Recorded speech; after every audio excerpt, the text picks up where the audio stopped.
अस्सलाम नाज़रीन, उम्मीद आप खैर खैरियत से होंगे। मुझे ज़बरदस्ती सलमान ने नई के पास भेज ही दिया था आखिरकार।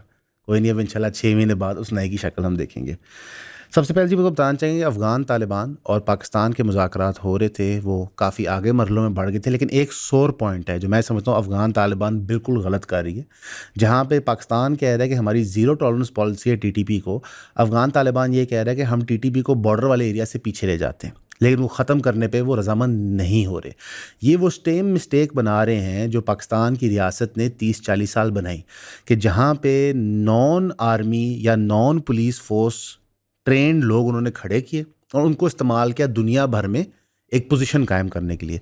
ये पॉलिसी नहीं काम करती, specially because Pakistan, Afghanistan, Iran और जो ऊपर सेंट्रल एशियन स्टेट्स हैं वो सारे मुसलमान रीजन्स हैं। तो आपकी एक यूनिलैटरल आर्मी वैसे भी बन सकती है, इस तरह पाकिस्तान और सऊदी अरेबिया का मुआहदा हुआ है। तो यहाँ पे अफगान तालिबान और पाकिस्तान के मुज़ाकरात एक्चुअली ब्रेक डाउन कर रहे हैं, और ये वो सोर पॉइंट है। और मेरा ख्याल है अफगान तालिबान इसमें एक्चुअली कम्प्लीटली इनकरेक्ट है। रादर दैन पाकिस्तान की मेन रियासत के साथ वो अपने आप को अलाइन करे, ईरान के साथ अलाइन करे और ऊपर सेंट्रल एशियन स्टेट से अलाइन करे और एक पूरा बफर जोन बना ले अपनी सिक्योरिटी के लिए, वो फिर भी पता नहीं क्यों टीटीपी के साथ ऐसे कर रहा है। इसकी एक वजह ये हो सकती है कि उनके पुराने मरासम में उनके साथ, जिस तरह पाकिस्तान की रियासत के थे, उनको कई जगह इस्तेमाल कर चुके हैं और शायद वो इक्विप्ड नहीं है टीटीपी के प्रॉब्लम को डील करने के लिए। जब पाकिस्तान ने टीटीपी को डिसोन किया, उन पर क्रैकडाउन शुरू किया, तो मुल्क में दहशतगर्दी बढ़ गई।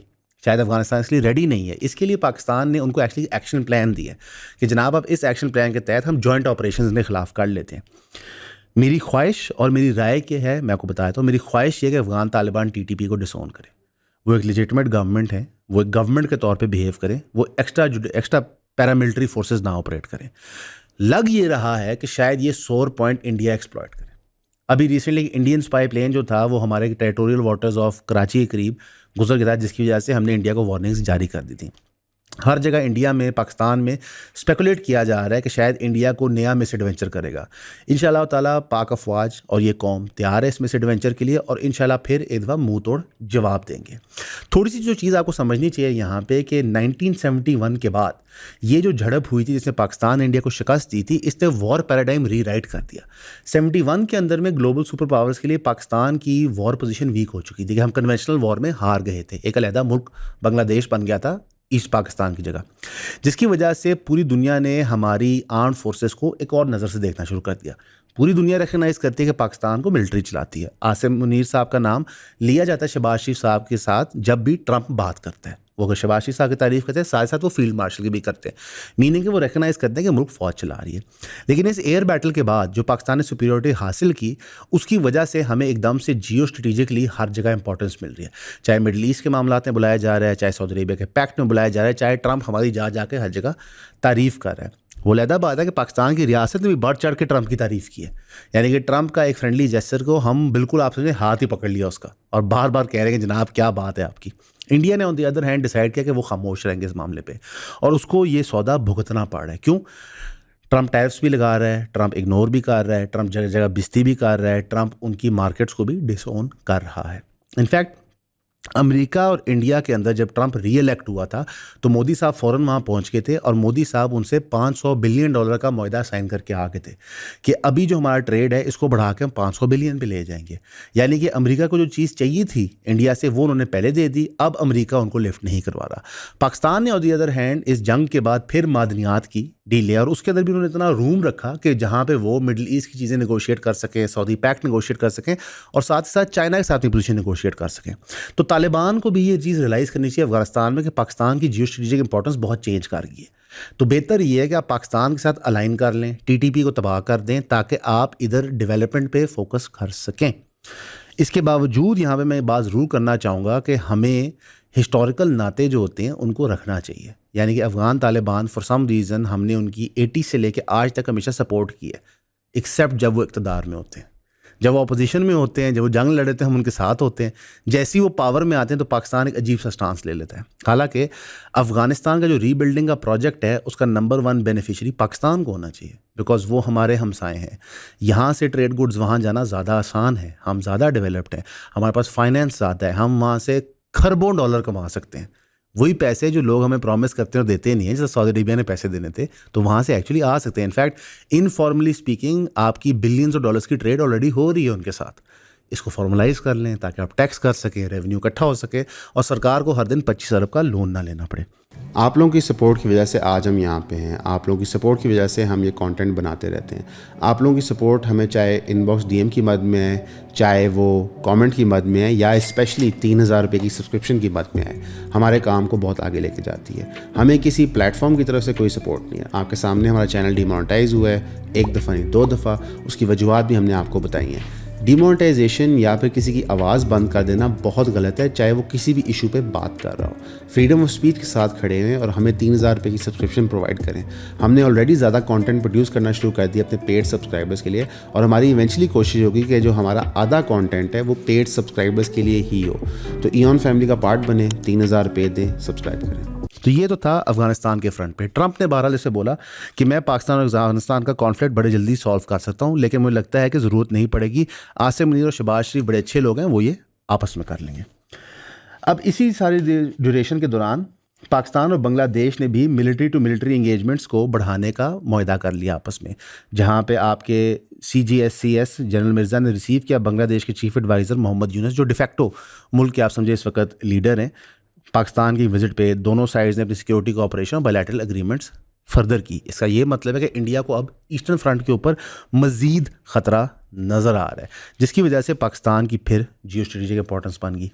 थोड़ा सा लोकल न्यूज़ की तरफ आएंगे तो आज़ाद जम्मू कश्मीर के अंदर PMLN के पीछे हटने से PPP को अब टास्क दी गई है कि आप कश्मीर के इशू को रिजॉल्व करें, जो इंटरनल कॉन्फ्लिक्ट था।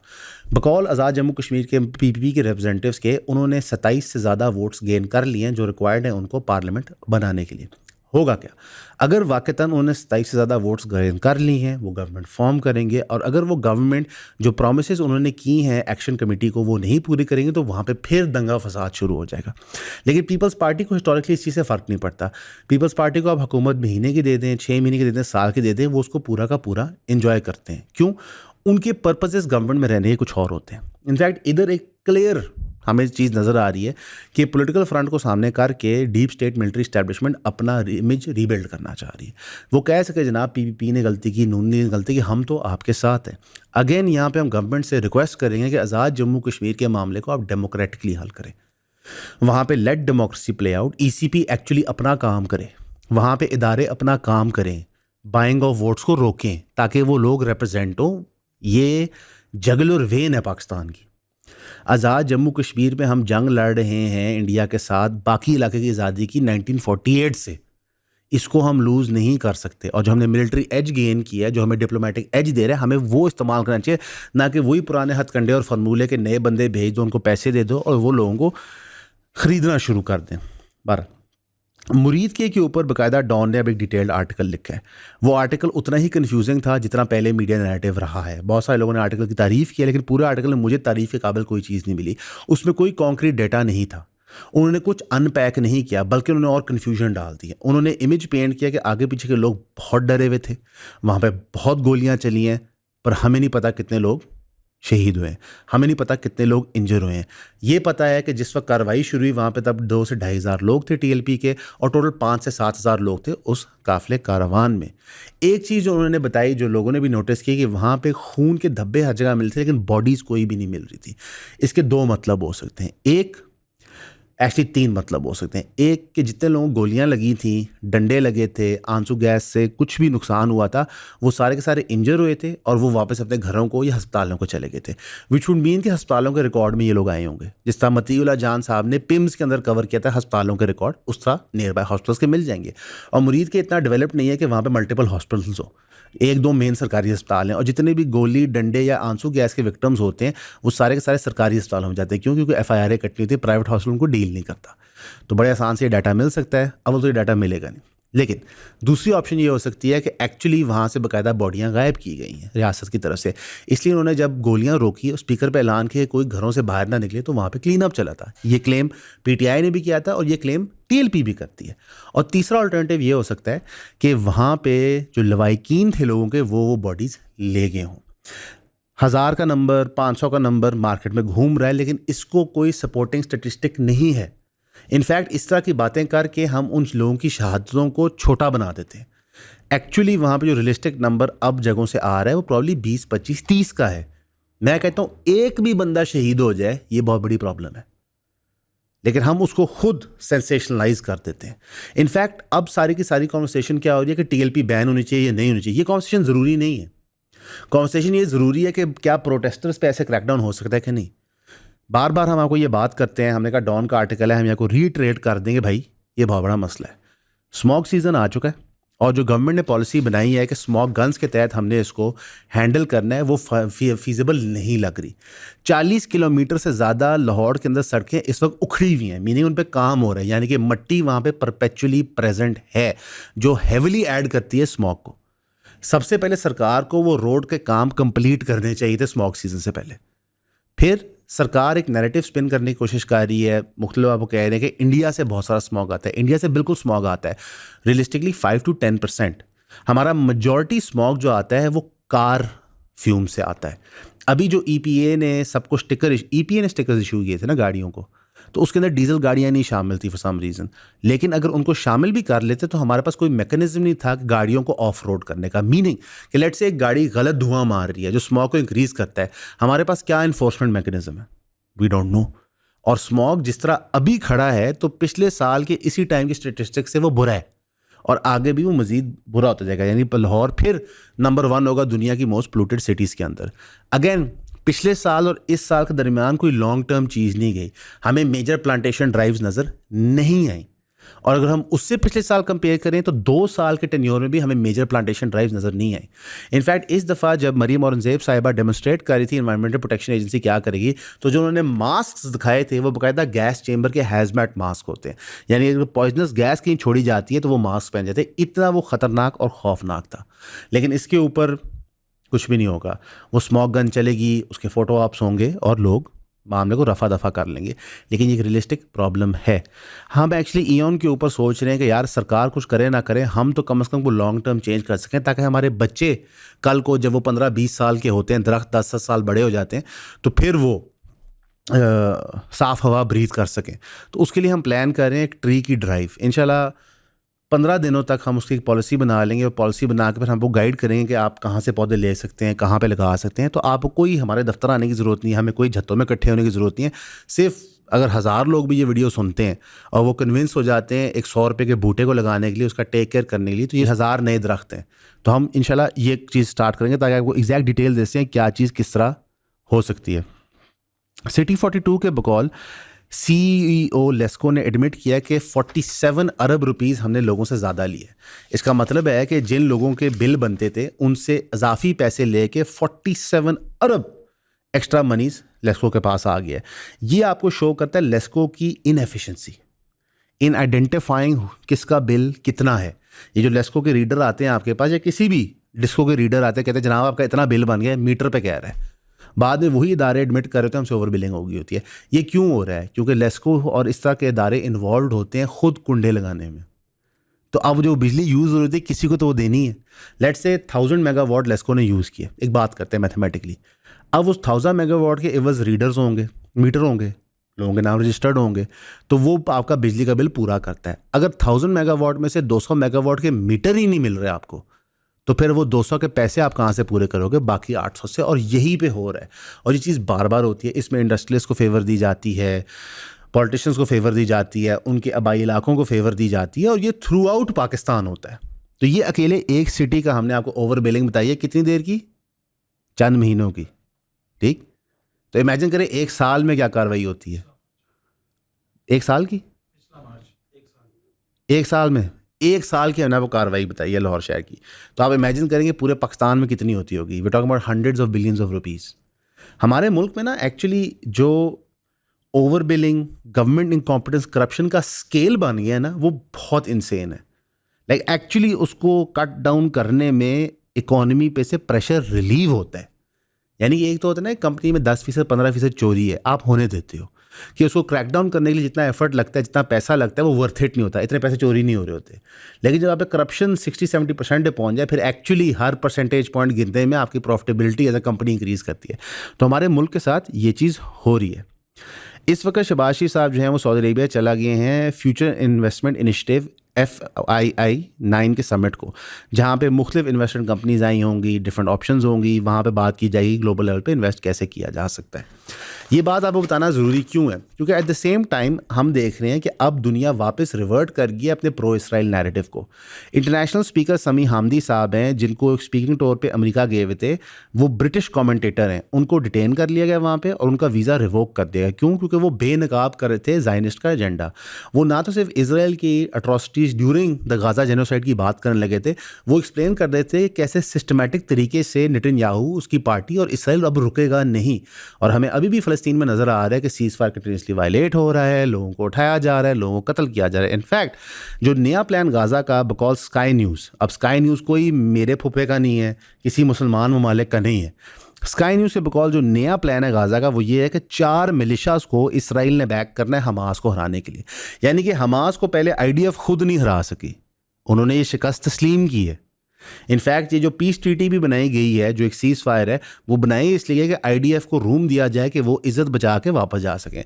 अब उनके खिलाफ 4 मिलिशा ग्रुप्स को एक्टिवेट कर रहे हैं, लेड बाय हुसाम अल अस्तल, यासिर अबू शादाब, अशरफ अल मनसी और रमी हलास।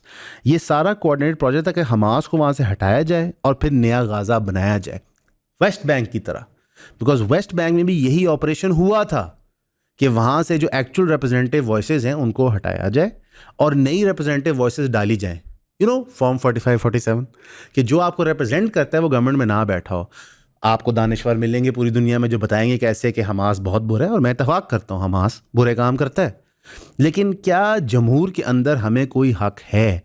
और अगर हमास साथ आपकी सीज़ फायर अकॉर्डिंग जो पॉइंट्स ट्रंप ने प्रेजेंट की थी वो ये हुई थी कि हमास अपने वेपन्स गिव अप करेगा और वो करने को तैयार हो जाते हैं, तो क्या आप उनको पॉलिटिकल प्रोसेस का पार्ट बनने देंगे या नहीं?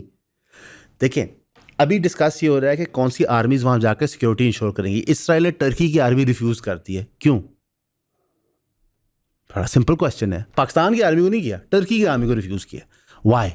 अगर मैं पाकिस्तान की आर्मी हूँ तो मैं इस पर सोचूं कि ऐसा क्यों हुआ है, कि टर्की की आर्मी में ऐसी क्या चीज़ है जिससे वो इसराइल को जिससे ख़तरा है और मेरी आर्मी से क्यों नहीं? हालांकि पाकिस्तान आर्मी इसराइल की नस्लें उजाड़ देने का काम कर सकता है। इसका ये मतलब है कि जो हमारा सऊदी अरेबिया के साथ पैक्ट हुआ है, जो इस वजह से अक्टूबर 7 का अटैक हुआ था, अब्राहम अकॉर्ड्स, हम शायद मे बी थोड़े ज़्यादा सहमत हैं। इनफैक्ट टर्की थोड़ा हिपोक्रेटिकल है इस मामले में। टर्की एक तरफ इसराइल से ट्रेड भी करता है, दूसरी तरफ इसराइल को उसकी आर्मी से डर भी लगती है। पाकिस्तान रिकगनाइज भी नहीं करता इसराइल को, लेकिन हमारी आर्मी को वो वहाँ पे आने देने को तैयार है सिक्योरिटी फराहम करने के लिए। और वो सिक्योरिटी पता है क्या है?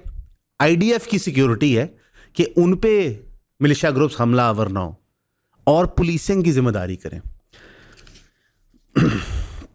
करेंटली आपको एक बात समझनी है कि सीज़ फायर होने के बावजूद the problem has not been resolved. Problem वहीं पे खड़ी हुई है। 58% ऑफ गाज़ा इसराइल के पास है, यानी कि वो अपने एक हदफ को तो अचीव कर गए कि इसराइल गाज़ा को ऑक्यूपाई करना चाहता है, वो एरिया वापस नहीं दे रहे। वेस्ट बैंक वाला फॉर्मूला अप्लाई होगा। एग्जैक्टली ये स्क्रिप्ट वेस्ट बैंक में हुआ था कि पहले जेनोसाइड करो, जंग करो, फिर वहाँ पे सीज़ फायर कराओ, फिर सीज़ फायर करके एरिया पे काबूज हो जाओ। डीस्टेबलाइजेशन जो इसराइल ने मिडल ईस्ट को कॉज की है, फाइनली अमेरिका के अंदर जो उनकी रहायशी हैं उसको रिकगनाइज कर रहे हैं। न्यूयॉर्क के मेयर की डिबेट के अंदर इसराइल एक टॉकिंग पॉइंट था। ये इसी तरह है कि लाहौर शहर के मेयर के अंदर इसराइल टॉकिंग पॉइंट हो। ब्रो तू मेयर है, रिलैक्स कर। क्योंकि जो ज़ायनिस्ट लॉबी है वो इतना इन्फिल्ट्रेट कर चुकी है अमेरिकन सिस्टम कि वो उनके लोकल पॉलिटिक्स के अंदर भी अपना नाम बार बार डलवाते हैं। ज़ुरान ममदानी जो कैंडिडेट है, जो एक progressive let's say left leaning candidate है, आप उसकी पॉलिसी से डिसएग्री कर सकते हैं, वो बार बार कह रहा है ब्रो मैं न्यूयॉर्क का मेयर बन रहा हूँ, न्यूयॉर्क के सवाल पूछो। एंड्रू जो कोमो है और जो एक और कैंडिडेट साथ है, वो कंटिन्यूसली इसराइल की बात कर रहे हैं। तो आपको समझना होगा कि जो इसराइल की ग्रिप है गाज़ा के अंदर वो कम नहीं हुई, वो अभी भी जेनोसाइड कर रहे हैं, अभी भी लोगों को मिसिंग कर रहे हैं, और जो उनकी ग्रिप है अमेरिकन पॉलिटिक्स से वो भी उतनी ही टाइट है। यहाँ पे फिर तकलीफ दे होता है जब शहबाज साहब डोनाल्ड ट्रंप की बहुत तारीफ करते हैं, क्योंकि वो डोनाल्ड ट्रंप को वहाँ क्रिटिसाइज नहीं करें जहाँ पे करना बनता है कि तुमने पैसे दिए इसराइल को जिससे उन्होंने बंदे मारे। एक दफ़ा डोनाल्ड ट्रंप शहबाज साहब के किसी भी स्पीच हमें ये सुनने को नहीं मिला कि अमेरिकन स्टेट ने स्पॉन्सर किया इसराइल को जेनोसाइड करने के लिए। ये ज़रूरी क्यों है? हम अंडरस्टैंड करते हैं हमें फॉरेन रिलेशंस बेहतर बनाने हैं, ये ज़रूरी इसलिए है ताकि आप बराबरी पे तो कम से कम बात कर सको। कम से कम आप कह तो सकोगे आपने ठीक चीज़ की। बहुत सारे लोग यहाँ पे अब दानिश्वर बात करें जी, कहने में क्या फ़ायदा है, देखे ना सीज़ फायर तो ट्रंप ने ही करवाया। सर ये बड़ा अच्छा तरीका है, 2 साल जेनोसाइड करो, टेरिटरी कैप्चर करो, फिर सीज़ फायर करा दो। By this logic America, NATO या किसी तजिया नगार को कभी भी रशिया पे क्रिटिसाइज ही नहीं करना चाहिए, वो तो इसराइल पॉलिसी फॉलो कर रहे हैं। रियलिटी ये है कि जब से दुनिया एक पिछले 200-250 साल में एक पोस्ट मॉडर्न डेमोक्रेटिक एज के अंदर आई है, वहाँ पे violence as a means of political necessity increase कर गया। लोकल पॉलिटिक्स हो, इंटरनेशनल पॉलिटिक्स हो, 2 आलमी जंगें उस ड्यूरेशन में हुई हैं। Post world war 2 UN world order में जंगें मेजर वे में हो रही हैं दुनिया भर में। इकोनॉमिक वॉरफेयर तो अभी हम गिन नहीं रहे, हम प्योर स्ट्रेट मिलिट्री वॉरफेयर की बात कर रहे हैं। दुनिया एक अनफेयर प्लेस बनती जा रही है। तो इस्लामिक रिपब्लिक ऑफ पाकिस्तान को कुरान और शरीयत को देखते हुए एक फेयर नैरेटिव तो देना चाहिए कम से कम। आप लोगों का हमें देखने का बहुत शुक्रिया, सपोर्ट करने का बहुत शुक्रिया। ये सारी जो हम सख्त प्यारी प्यारी तनकीद करते हैं, आप लोगों के सपोर्ट की वजह से कर पाते हैं। हमेशा की तरह आपका सुनने का शुक्रिया।